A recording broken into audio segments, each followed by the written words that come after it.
Hello, y'all. Welcome. Listen, I'm so excited about this message. I'm so excited because I believe whoever this message is for, it's going to resonate with you. If you've been praying, God, how long? If you've been waiting, this is an official part two to a video that I just put out about the fast pass. And I just have even more revelation about it. I borderline want to show y'all this in my car, but so much so I couldn't even wait until I got settled. I had to stop, pull over, and record this video for you all today. So if you've been praying, God, if you've been having this feeling, and I feel like whenever you're being connected to this video, this is going to be accurate if it's for you. So if you've been having a feeling that you're on the brink of something, that God is moving you forward, that you're transitioning, there are times where we are like static and stable. Even in Proverbs, I'm trying not to jump into a message, but even in Proverbs, when it says, go to the ant, you sluggard, who having no overseer knows how to basically rightly divide their time. Ants know when it's seed time, when it's harvest. Many of you know that you're on the brink of a harvest, and that's who I'm speaking to. That's who this message is for. Y'all don't go anywhere. I'm going to take like a short break. I'm coming back with this word. It's like part two of that fast pass. It will happen fast.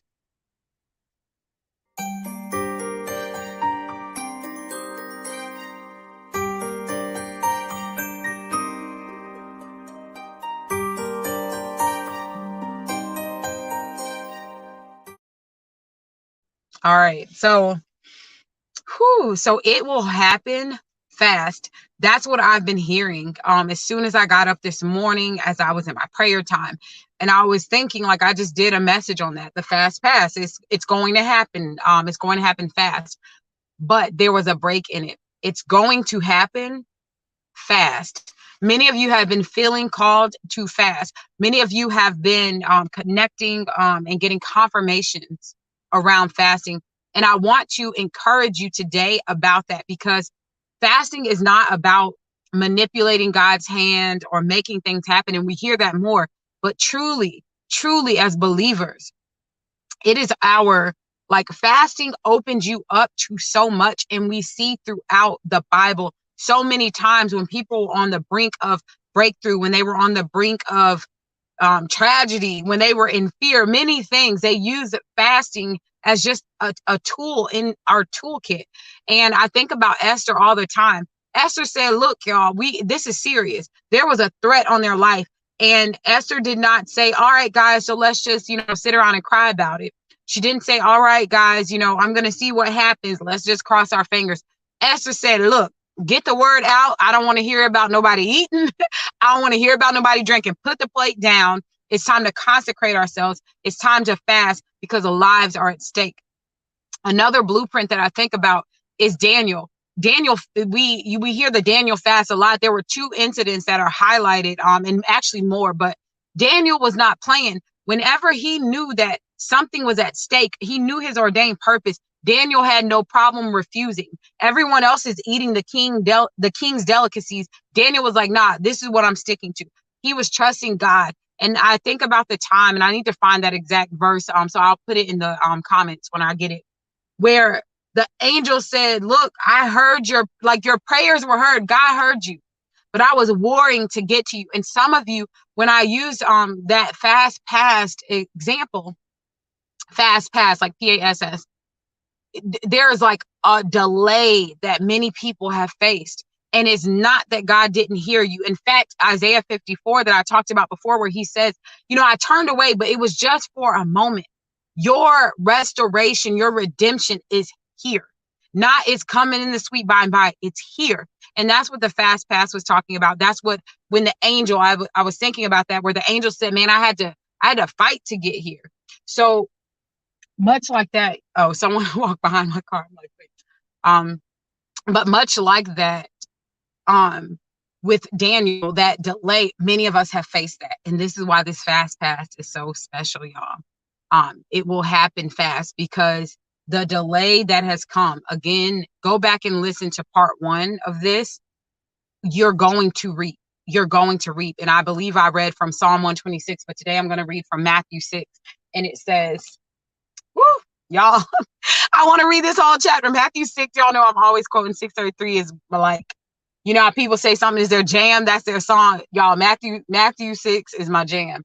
But Matthew 6:16 says, moreover, when you fast, do not be like the hypocrites with a sad countenance, for they disfigure their faces so they may appear to men to be fasting.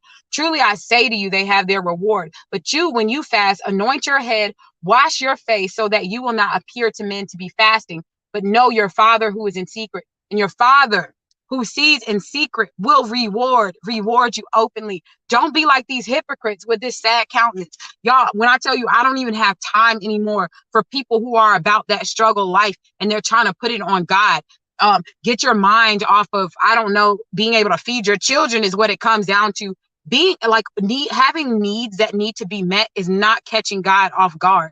Having a desire for marriage, having a desire for fruitfulness, it is not catching God off guard. In fact, Jesus said, don't even be walking around when it comes to your fasting with this sad countenance. Where there are people out here that are saying, again, I go back to this is the last days. Y'all need to be, if it, like, knowing that, and whether you are seeing revelation that we're living in the last days or not, our lives are going to end, point blank, period. You've seen it time and time again.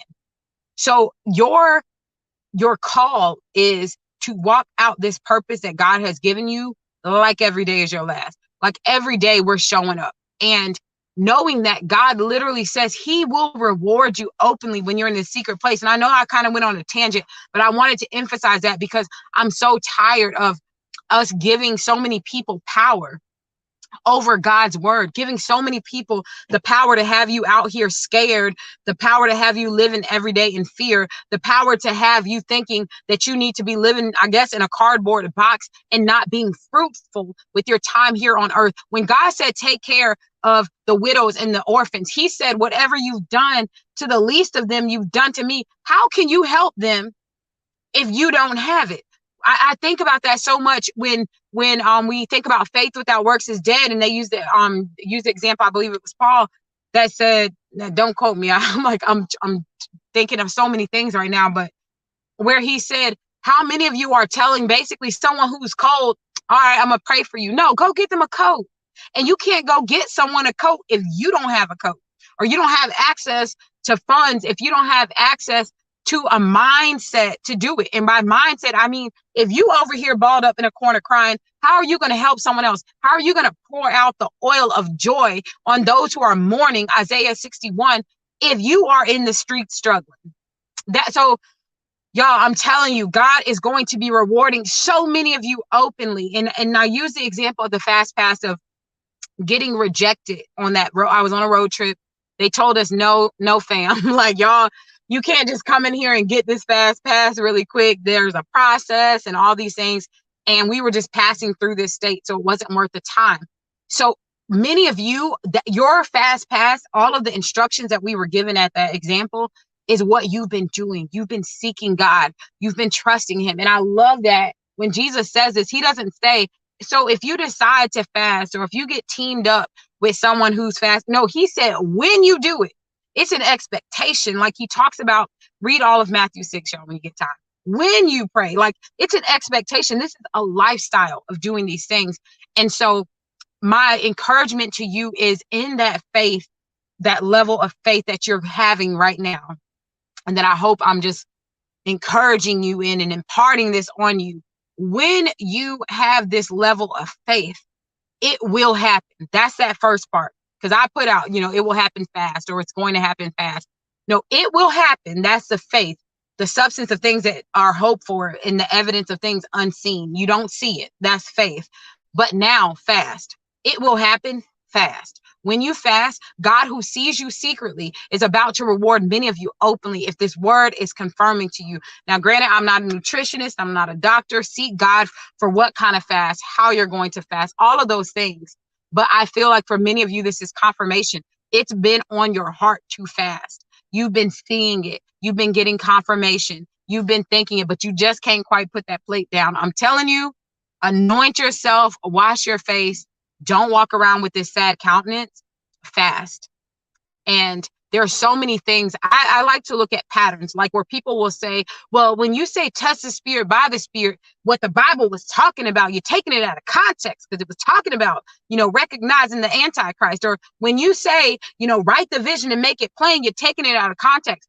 You may be taking it out of context in the sense that it's not exactly within the context of the statements that were originally written, but God's word does not return void. He literally says in his word, don't turn from it, meditate on it day and night. And it gives us a glimpse into God's character.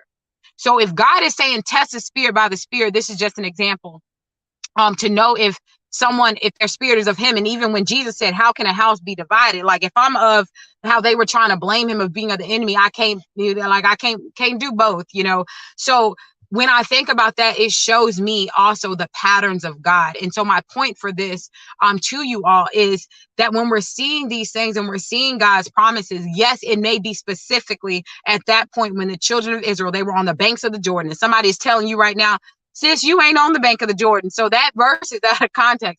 Well, the same God, says the Bible, that nothing new is under the sun. The same God that did those things then is alive and well today.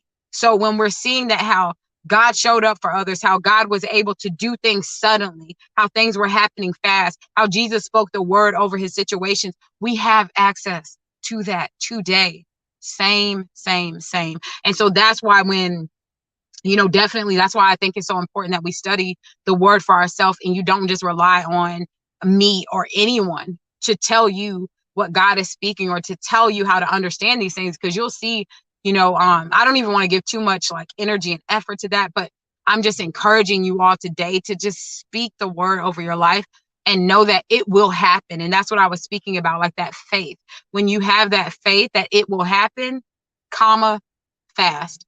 There's so much, and the reason, again, I was getting into that is because when we see the patterns in the word of how God has revealed so much through fasting, when we hear a whole angel saying, look, I was trying to get to you, Daniel, when he was in a fast, when we see that the lives were threatened of Esther's whole, not just her lineage, her family, imagine your cousins, your aunts, your uncles, your siblings, she didn't have siblings, but whatever, like all of their lives were at stake.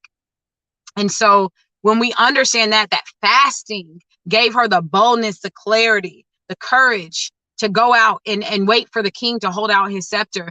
When we think about even Elijah, when he was fasting and he was by the brook, he was scared. Like some of these instances, it's so amazing to me because many of them were fasting literally in mourning, which is why Jesus had to make it clear, like, don't be going around with this sad countenance. They just couldn't eat. Like they couldn't eat because what was at stake was so big. And when I'm talking to you all today, it's not just about these temporary things. Like now I do understand that we're not storing up treasures on this earth. It's so much bigger, but you can't even sow those seeds. Again, when Jesus said, whatever you've done to the least of them, you've done to me. We can't do anything for the least of them if we're in our own corners of this earth, jacked up, sad, depressed, looking to the left, looking to the right on the struggle bus, believing that God can't come through. We can't. It's so hard to show up for other people when you're not showing up for yourself. So I'm going to wrap this, but y'all, I'm so excited. I wanted to encourage you all today. It will happen. Point blank, period. How do I know? Because I know that without faith, it's impossible to please God, because I know that we are children of the Most High. Like it will happen fast. And you can take that both ways. It's going to happen fast for many of you, faster than you ever believed. You were in that delay, and now you have that fast pass because you've sown. You did those things on time. You were obedient on time, and God can elevate things in a moment. And even thinking about Esther, her preparation season, she could have been thinking, by the time my 12 months get up, someone else is going to have the spot. Someone else is going to be the queen, right? But her elevation came just like that, because she had gone through that preparation. She was prepared for her fast pass. So many of you, get ready, be prepared when you fast, not if, when you fast, Jesus said. Wash your face, anoint yourself, because I'm telling y'all, that reward, our Father, he sees you secretly. That secret fasting, that turning over your plate, not doing it to go shout out everyone and tell everyone, well, I'm fasting today. No, God who sees you in secret. And it was many of things. It even talked about when you do your charitable deeds, being a go-giver. God sees it. He's going to reward you openly. Like, whoo, y'all, it's so hard. It's so hard to wrap this message right now, because this is one of those, I would be rocking, but my phone isn't on a stand, so it will fall over while I just hopped on this word. But I hope this encourages you all today. I hope that this, for those of you that is forward, that is confirming to you, and for many of you, it just depends on when you see this message and when God is speaking it to you. But wherever you're at, read Matthew 6 for yourself, because Jesus literally, again, gives us the pattern. Not will you pray, when you pray. So we know prayer, we know fasting. He even lays out how to pray. We know that being a go-giver, being charitable, all of those things are open doors to God rewarding us openly. And for many of you, you're not even going to be concerned about the reward, because it's just going to come so seamless. I'm so excited, because I know it's going to come so seamless for you all. I'm going to do another video. I'm going to share a testimony to you all. So just check out the next, y'all. So many things are coming, but I'm going to give you an exact example of a time where God rewarded me openly, and believing in the it will happen, fast. Like, it will happen fast. Whew. So that's my message for you all. I'm going to go ahead and wrap this. If this encouraged you, tell someone, tag someone. You can stay connected with me across social media. If you are connected with me on IG, on Instagram, on TikTok, on Snapchat, if you use it. I don't, so don't follow me on Snapchat, because I haven't updated that in probably years. On Facebook, wherever I'm at, Erica Empowers, ERICA, Erica Empowers. So stay connected with me. And as I'm always telling you, go out and make today amazing, because it's absolutely a choice. Y'all take care.